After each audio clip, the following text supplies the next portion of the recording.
Olá, pessoal. Nosso objetivo hoje é mostrar para você uma alteração que foi feita na nossa API, um incremento, na verdade, com o objetivo da gente testar e demonstrar o loop agêntico. Para poder demonstrar o loop agêntico, é necessário que a gente ainda incorpore aqui dois outros termos que dão suporte ao loop agêntico, que são os stop reason e toUse. Vamos ver como é que isso funciona. Eu preparei aqui um diagrama, a gente vai ver esse diagrama e depois a gente vai ver no código como é que isso foi implementado. Primeiramente, você tem a sua API e dentro dela você resolve implementar algumas ferramentas. O que são essas ferramentas? As ferramentas são métodos desses que nós estamos acostumados a fazer todo dia, que desempenham papéis específicos, que realizam tarefas específicas. Por exemplo, se você tiver uma ferramenta que baseado na condição climática, ela informa para o usuário o que deve ser feito naquele dia, qual é a atividade que é apropriada para fazer naquele dia ou naquele momento, de acordo com a condição climática. Isso é uma ferramenta, é um método que tem uma lógica própria, tem uma política própria definida, uma rotina escrita ali que vai fazer esse trabalho. Então, a sua API, assim como qualquer outra API ou qualquer sistema informatizado, ela pode ter métodos especialistas que a gente vai chamar aqui de toUse, para efeito do nosso estudo de loop agêntico. Então, quando você envia uma requisição para a API da Anthropic, que eu representei aqui com essa caixinha azul, lá na API da Anthropic, vários modelos vão estar disponíveis para você utilizar. E dependendo do modelo que você selecionou, quando você enviou a sua mensagem, um deles vai entrar em ação.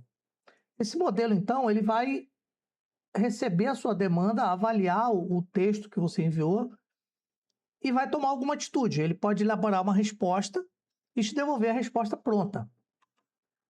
Ele também pode examinar a sua mensagem para avaliar se na sua mensagem você indicou que, ao preparar a resposta, o modelo deve incluir o uso de alguma toUse. Você pode dizer para ele, olha, eu quero saber tal coisa, mas para poder elaborar a resposta para mim, eu quero que você use esta ferramenta aqui. Então, você apresenta uma das ferramentas ou várias ferramentas das quais o seu contexto dispõe, que a sua API dispõe. Você diz, olha, elabore uma resposta para mim com base na utilização dessas ferramentas. O que a API vai fazer, então, a API da Anthropic? O modelo que estiver atuando, ele vai decidir por enviar para você uma estratégia de resolução da sua demanda. Olha, eu vou fazer o que você quer de tal forma, vou elaborar uma lista assim, assim, eu vou elaborar uma resposta de determinada maneira, e para isso eu vou utilizar a ferramenta X. Lembrando aqui que o modelo ele pode optar por utilizar todas as ferramentas que você disse que estão disponíveis, ou apenas algumas delas, ou uma delas, ou nenhuma delas. Se o modelo julgar que ele pode elaborar uma resposta satisfatória sem utilizar nenhuma das suas toUses, ele vai fazer isso. Mas como você apresentou algumas, o modelo vai estar fortemente inclinado a avaliar se essa sua toUse, se ela tem competência, se ela é adequada para resolver o problema que você propôs. O modelo, então, ele vai te devolver uma resposta dizendo a estratégia que ele elaborou ou dando alguma prévia, dando uma ideia do que vai ser respondido e dizendo para você, olha, eu vou usar essa ferramenta aqui. Então, nesse momento, o modelo parou, o ciclo foi pausado. Por que o ciclo foi pausado? Porque o modelo espera que você diga para ele, sim, use essa ferramenta. Ou então, não use essa ferramenta. Ou então, não, desista, eu não quero mais a resposta. Mas o que ele está enviando para você é uma solicitação de confirmação de que você realmente quer que ele use essa ferramenta. Quando você disser sim, se você disser sim, você então vai enviar uma nova mensagem para o modelo com o resultado do funcionamento da ferramenta que você acabou de autorizar o modelo a utilizar. Você tem um método específico dentro da sua API, você fez uma demanda para a API da Anthropic, especificou o modelo, disse para ele, olha, eu tenho essas ferramentas aqui. O modelo devolve para você a mensagem dizendo, ok, eu vou fazer desse jeito aqui, minha estratégia é essa, eu vou funcionar assim e eu vou utilizar essa ferramenta.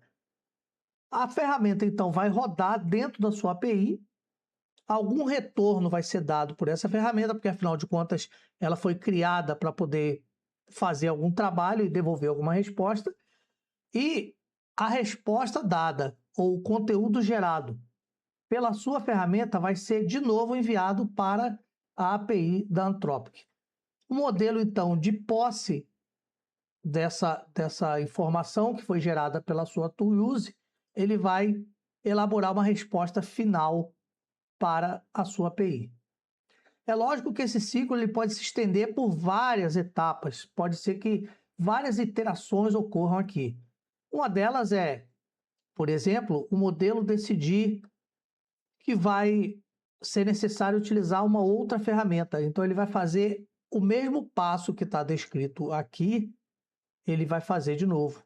Ele vai dizer, olha, recebi o retorno da ferramenta X e agora vou utilizar a ferramenta Y.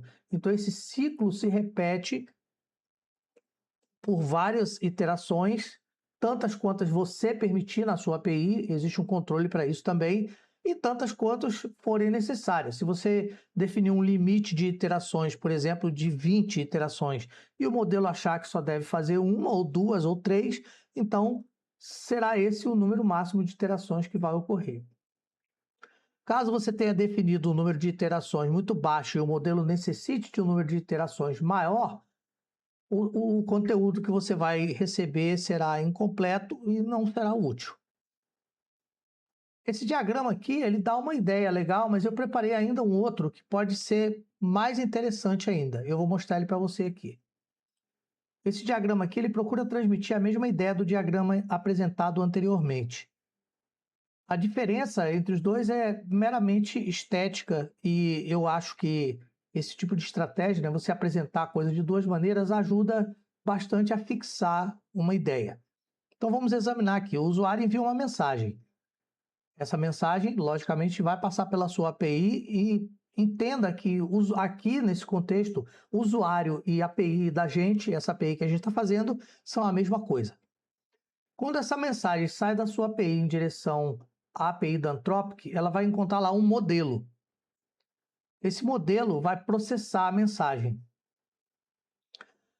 Em seguida, a API da Anthropic vai devolver a mensagem que o modelo processou.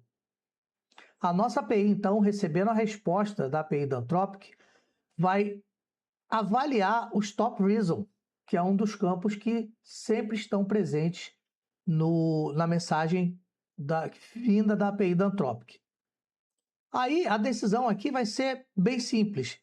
Se o stop reason for end turn, significa que o modelo terminou de fazer o trabalho dele, a resposta que ele elaborou foi considerada por ele mesmo satisfatória, ou ele desistiu, ou teve algum problema, ou não pôde responder, mas ele sempre vai dizer para você, olha, acabou.